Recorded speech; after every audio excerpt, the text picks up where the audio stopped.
Hello, everyone. Welcome to Snap Take. This is Glazer of Snap Judgments, the official podcast of Marvel Snap Zone. And today I have two decks for you from two of the very best players in all of Marvel Snap. We're also going to announce winners, 9 of them, for our giveaway. We are giving away 9 season passes today. Turns out I have 2 extra. So I'm going to give away one of those on Twitter and one of those on the comments to this video.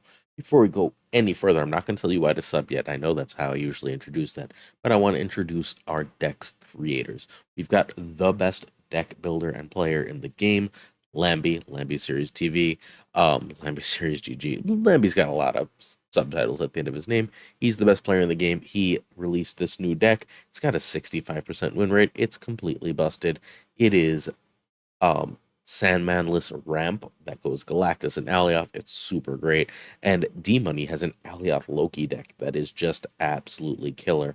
I think it does really cool, really powerful, and really interesting things. So let's get to it. I should probably click to the right spot, I guess, so we can go on with this video.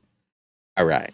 Please hit that sub button every single weekday. We give you brand new decks, usually before the meta has adjusted them so that you can snap with them effectively, get infinite, climb within infinite, get your infinity boards, and achieve your goals in Marvel Snap. We do our very, very best to make sure that we are here to help you out in any way you want. If you are Series 3 incomplete, and I mean this genuinely, a few people take us up on it, not as many as I wish would, and you're looking at all these cards, and you're like, I just don't have these. I can't do mid-Series 3 decks because you all have distinct collections. Hop on the Marvel Snap Zone Discord, come find the podcast chat with the host section, and we will help you. We will build specifically for you. You've got a whole community of wonderful people willing to help you. Don't feel like you're on your own because you're on this island. We got your back. We hope you'll consider subbing. Really helps us out. It's completely free to you, and we're going to do our best to bring you great content every weekday. And let's be honest, we do almost every Sunday too. All right, this is our giveaway. We've given away so far already 5 Loki season passes. We're giving away 9 more today, and then we've got 2 extra. Cool. Our winners are Liang Chiming, Marvel Snap Daily Dose, Scott Siegel, John Kaladukas, OEJ Gaming, Bozu, Phil Bishop, that's one of our Discord people, always makes me happy when that happens, Mateus, and Tomer Greenberger. That is our 9 winners. Turns out I miscounted straight up. I thought I had 10 videos between the last one and this one. I only had 9. I'm really sorry. That's where one of the extra passes come from, and the other extra is just one person who didn't claim their thing from the last batch. So, if you are one of those winners, write your email separated in the comments to this video. So, like, you're going to write Snap Judgments Podcast. That's our email address, Snap Judgments Podcast at Gmail. So, we're going to Snap Judgments Podcast and then write, and that's a Gmail. And I'll be able to add those two things together in order to email you so that we can get you set up with how to get your season pass. These aren't going to be the codes, these aren't the passes that Second Dinner gave us. I used those already for various giveaways. I gave one to Nerf Herder for his new project. Like, I've used them here and there, right? To try and like help people out. So these are coming straight from my pocket. So we're gonna have to find a different way to get it. I of course not new at this. I know how to make that set up. So I'll get you set up through email. You're just gonna have to email me back. We'll go back and forth quickly. I'll get you set up with the free season pass either tonight or first thing tomorrow. I also have 2 extra passes that I wanted to give away. They're budgeted for, so I'm going to. I'm going to toss one on Twitter. That's twitter.com/snapjudgments. I just feel bad because I haven't given my Twitter followers a chance to win anything. So it's just one season pass. If you follow and comment the announcement for this video, I'm going to pull one winner from there. And I'm going to pull one winner from the comments from this video. And I'll just announce that on Sunday's video. Nice and easy. Nice, simple. 2 extra winners, and then we're tapped out for the month, but we're only 2 weeks away from the next month, and we're again going to do the biggest giveaway, as we always do in all of Snap. Enough of that. We are on deck credits time. We've got a deck from Lamby. This is Lamby's socials. Lamby is best player in the game, and he has dedicated his efforts throughout his different channels to teaching people to be as good at the game as he is. It's awesome. D Money is also one of the very best players in the game. He plays totally original decks. He does not do what everyone else says, and he still just completely dominates. His decks are almost always different and almost always extremely powerful. If you care about competitive Marvel Snap or really just good content and good people, please hit them with your follows. You can see their info on your screen. Next up, we have our Lambi rep. This is the first deck we're going to talk about today. It's got a Nebula to sort of encourage an opponent to play where you want them to, and it's got a Jeff because, well, if necessary on turn turn 6, Jeff and Iron Lad is a potential play that you could make because Jeff after Lad, Jeff overrides Electro fundamentally. You've got Electro and Wave as your 2 ramp cards. You've got the Lad because the Lad is a backup, whatever you need. If you know what's in your deck, Lad is an amazing, amazing hit. If you didn't see a ramp card and you just Lad, you're so likely to hit one. It's really, really great. You've got Devil Dino because it's honestly it's the biggest thing you can do on 5. You've got Leader and Alioth, which both fundamentally serve the same purpose of being like an amazing card after Galactus. And you've got Doom, who is an amazing card if you don't Galactus. Odin on Doom after an Electro when you don't Galactus is still a great way to win games. You can also often win games by going Alioth and then Odin on Alioth and just saying, no, your lane is silly, don't bother me. As long as you have priority, that all works. And finally, America Chavez is you really want to see Electro and Wave where this deck does nothing. So America Chavez gives you like, I want to say like something like an 86% chance of seeing one of them by turn 3. You can add a greater chance by adding Psylocke, but Psylocke is awkward because you don't have enough 5s in this version of the deck. I ran versions earlier in my Snap playing career that ran Psylocke as an extra 2-drop, but ran more heavily on 5s than 6s as a way to take advantage of that. All right, some card replacements. Nebula can be Snowguard. I'm aware that's a Series 5 or a Series 4. Sorry. So if you don't have either of those, just throw in an Iceman. I think you're mostly going to need Jeff. Jeff is really good here, but you can try Psylocke as just like a flyer here. She's still at least good on turn 4, right? You still get 2 6s. You can still at that point play Galactus and then on Galactus drop an Alioth and be totally fine. Lad is way worse if you have to replace with Jubilee, but you're welcome to try it. And this version must absolutely has to have both Alioth and Galactus. It's what it's built for. Without Alioth, now you're looking at a Sandman build. And if you're looking at a Sandman build, you're looking at a different deck. Like, entirely. I have shared that deck within the past week. If you want to go through my old videos and figure it out, please have fun. If you need me to, like, find it for you, just comment and, like, look, I'm going to find it for you. But the Sandman versions of the deck are, don't require Alioth. If you don't have Galactus or Alioth, though, I don't think Ramp is super good right now, to be perfectly honest. I think it needs Alioth or Galactus right now, but I can still probably throw you something together that'll be at least competitive on ladder. Let me know. Galactus now is sick, but sometimes Alioth and Odin win anyway. That is the main game plan. Turn 1, you play Nebula, and this is extremely important. If you can Galactus the first location, you want to Nebula one of the blind locations. The idea here is that that's going to incentivize plays off Galactus, and then your opponent has to try and play there. But if you can't end up Galactusing later, and that is an unplayable location, you weren't going to be able to Galactus if it's unplayable, so now you didn't ruin your Galactus, but B, now you might have just won that location by dropping Nebula there because it gets really big if your opponent can't play in a location, right?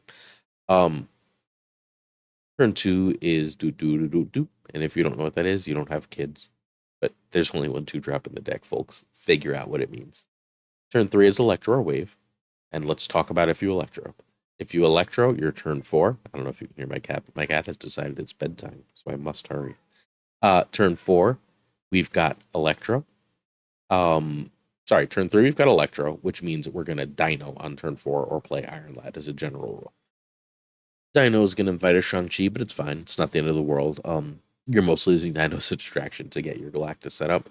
Or you can play Iron Lad as a way to say, like, maybe I'll hit an Alioth, and then all of a sudden my Odin's nuts.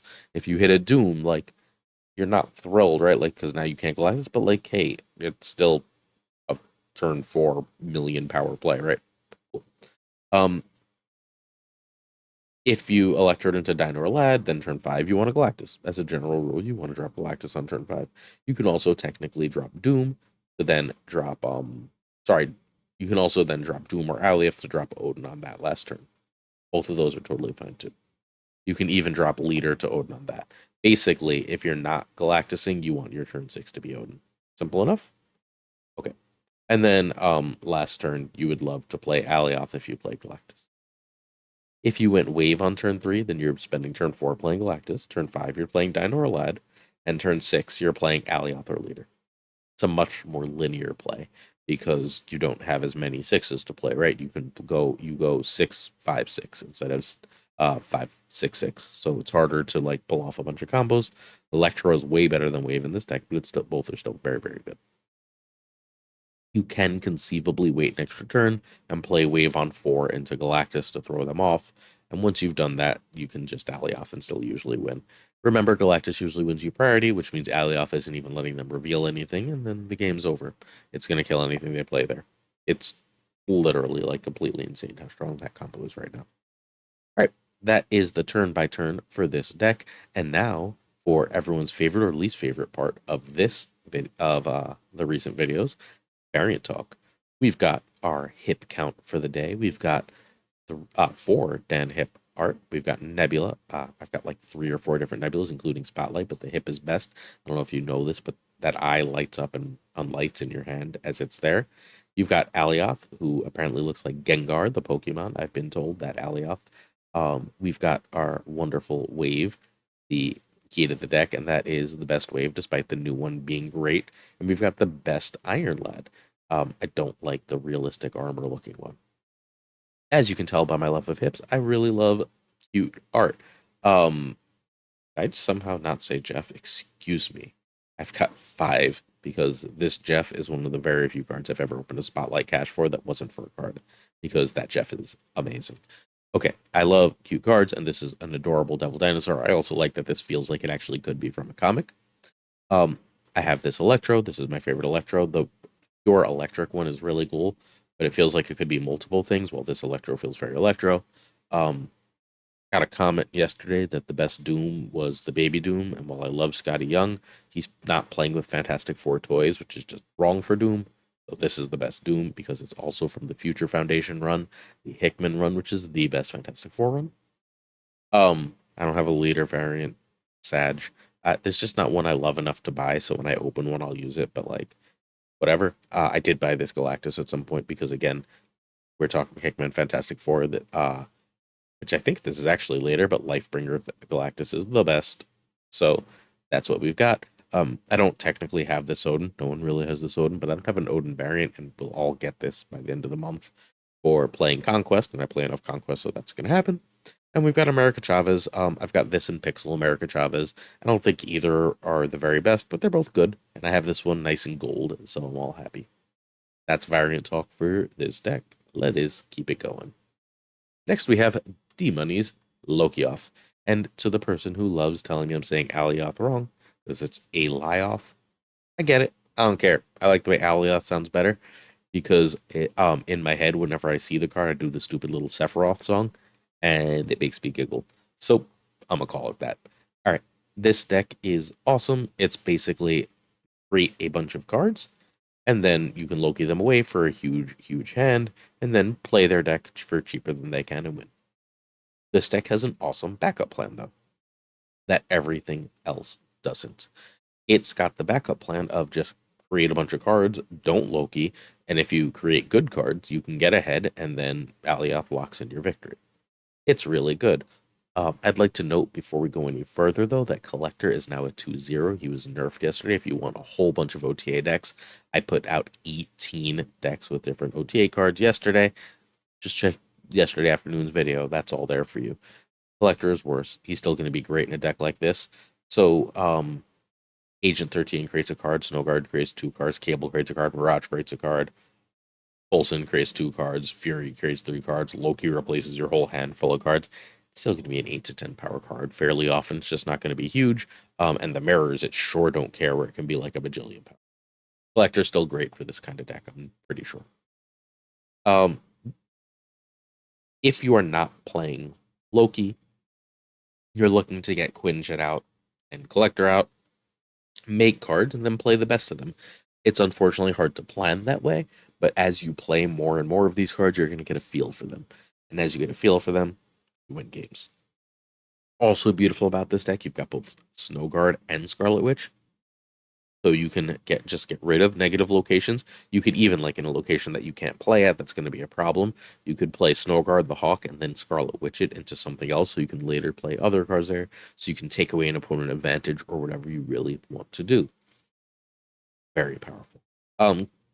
Cosmo's here just because it shuts off half the world, right? Like Cosmo is awesome. Like your opponent wants to do something, it eventually becomes fairly clear what your opponent wants to do. You know you can Cosmo. It's also really, really nice because your opponent will avoid often playing their big important stuff in a Cosmo lane, and that lets you know where to alley off. It seems counterintuitive that Cosmo is good with alley off because it won't let alley off happen there, but very often you just sort of like say, all right, I know my opponent wants to play Doom, right? And I know they can't play it here, and I've got priority. So Alioth does not let that even appear. You're not getting that Doom bot there. It's great. Also, there's a crap ton of Galactus in the meta right now. There's a lot of people dropping Wave Galactus, and Cosmo will often turn that off. And you don't have many other ways to beat that in this deck. So do that Cosmo thing in those matchups, or Alioth, I guess. But like those are the only two answers you really have. Snowbard can be Mantis, I guess. Mantis is terrible. You probably want it to be Hammer Iceman. Mirage for Sentinel is pretty clean as a change. Alioth can be Dino, but like Alioth is what makes this deck really sing. And obviously, you're gonna need Loki. So your idea is to lock in wins with Alioth when you don't Loki, and when you Loki, well, it's really hard to give you advice on how to play the cards when you Loki, because it's whatever cards your opponent happens to have. So turn 1, you want a Quinjet, and turn 2, you want a Collector. You are completely fine going turn 1, 13 or Snow Guard into turn 2, Cable or Mirage. I tend to like to save Scarlet Witch for a bit, but like if I have nothing and nothing else, I'll happily drop it. I would generally play like an Agent 13 or a Snow Guard over Scarlet Witch, but I'd play a Mirage or a Cable over a Snow Guard or Agent 13 unless I know for sure I want a Loki on 3. Then Snow Guard takes the place because it gives you the extra card. Turn 3, I really like Coulson as a general rule. Coulson can just give you like really powerful cards that your opponent does not think are in your deck and win you the game. I've won several games because Coulson gave me Valkyrie. Valkyrie's one of my favorite cards, and when you're just like, all right, well, I can see what you're playing, and I can see that Valkyrie's going to wreck your Hulk's face. So let's just do the thing, right? You can also play Snow Guard and any of the 2s that draw a card here, especially if you want a Loki on 4. That is +1 card on just playing Coulson.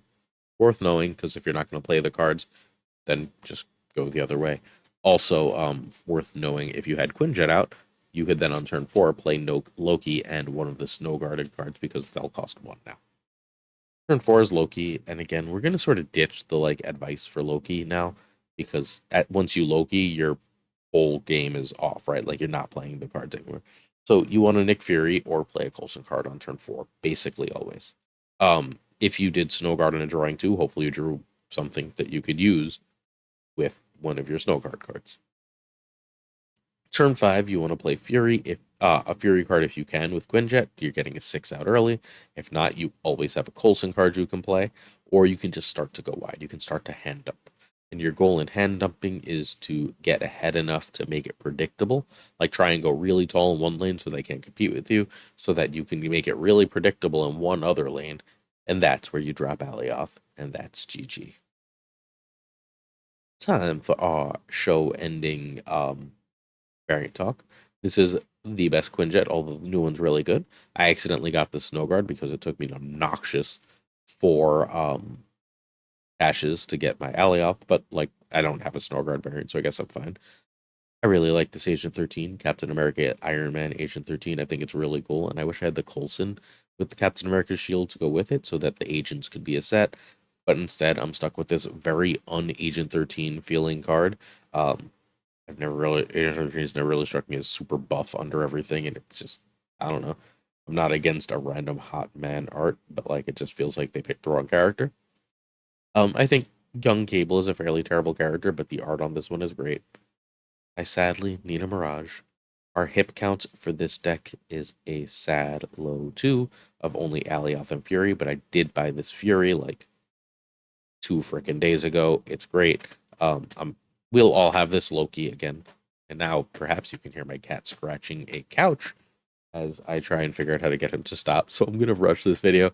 I bought this collector a while ago. I love this Scarlet Witch. When my son was little, like a little baby, and we started talking about comics, he called my wife's name is Carla. He called her Carla Witch or Scarlet Witch because he like conflated the two when he was like 4 years old. It was very cute. So I'll always have some love for Scarlet Witch, and I think that this is a good piece of art that like shows her power.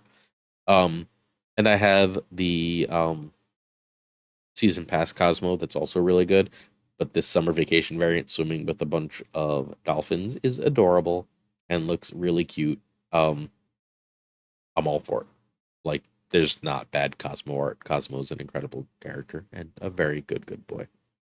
This deck is sick, and if you have the cards for it, you should try it. Please.